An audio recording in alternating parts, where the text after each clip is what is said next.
C'est dans une ambiance festive, en honneur du grand jour, que le personnel et acteurs de la culture et art ont célébré le 1er mai au Musée national en présence du ministre de la Culture et Art, Mas Samuel Obuman-Djogo, et une forte délégation administrative et partenaires sociaux lors de la fête du travail. Est heureux de vous recevoir dans ces locaux situés au Saint-Quentin, rue Bouman, à Libreville, pour commémorer la Journée internationale de la lutte des droits des travailleurs, pour célébrer les travailleurs du ministère de la Culture et des Arts et des organismes statutaires. En parlant de célébration des travailleurs, permettez-moi de rendre tout d'abord un hommage mérité à tout seigneur, tout honneur, à l'ensemble du personnel du musée qui ne ménage aucun effort pour le rayonnement de celui-ci. À l'instar de la communauté internationale, le Gabon, notre pays, célèbre ce 1er mai 2023 la fête internationale du travail. C'est l'occasion pour nous d'échanger dans des moments de retrouvailles avec les responsables administratifs d'autres ministères, mais également les travailleurs. Je prends la parole ici au nom des agents du ministère de la Culture qui travaillent tous les jours sans être nommés, mais viennent au travail dans des conditions difficiles.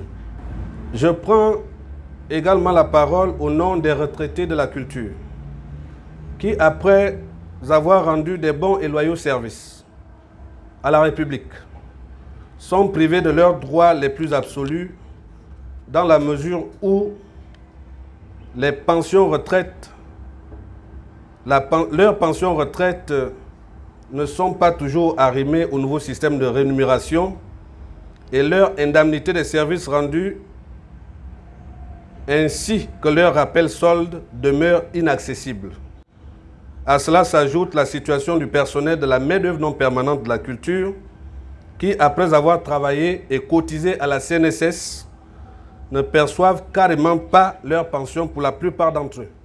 Après l'allocution de circonstances du directeur du Musée national et du représentant des partenaires sociaux, basé sur le dialogue social, reconnaissance et la projection des objectifs à atteindre pour le bien fondé de la valorisation de la culture, le ministre Mas Samuel Obuman-Djogo n'a pas hésité de fixer le cap. L'essentiel a déjà été dit par monsieur le représentant des syndicats et qui a été très clair, très prolixe, certes, mais en tout cas très précis sur ce qu'il avait à nous dire. Les propos donc de mon prédécesseur sur cette tribune sont si parlants qu'il m'apparaît inutile d'y répondre directement, d'épiloguer sur ce qui désormais est connu de tous, si ce n'est tout simplement témoigner ma gratitude et mon adhésion. Ma gratitude pour l'implication de chacun de vous dans la recherche de solutions aux différents problèmes qui minent notre ministère et mon adhésion à la forme de contrat comme partenaire responsable que vous proposez. Vous l'avez dit, nous célébrons ce jour la fête du travail. Alors ne traînons pas. Ne ratons rien de très important. Laissez-moi aller droit au but en nous souhaitant à tous une bonne fête du travail. Dire n'est pas un détail négligeable. Je rappelle quand même que chaque semaine, nous passons parfois plus de temps en compagnie de notre famille professionnelle, plus que notre famille nucléaire ou biologique. Personnellement, je vois plus ma SP et mon décès que mes propres enfants ou mon épouse, tellement je croule sous le poids des dossiers aussi importants qu'urgents que vous connaissez tous. Oui, je sais que cette situation doit être corrigée, mais pour l'instant, c'est comme ça.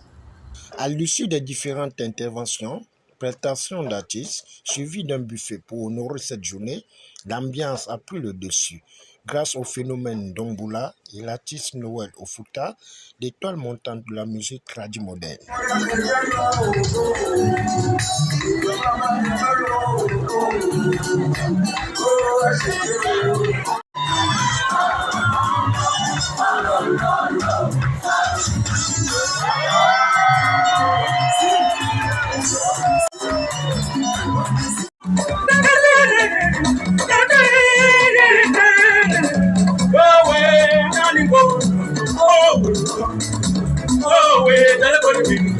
Encouragez l'artiste, s'il vous plaît. Encouragez l'artiste, s'il vous plaît.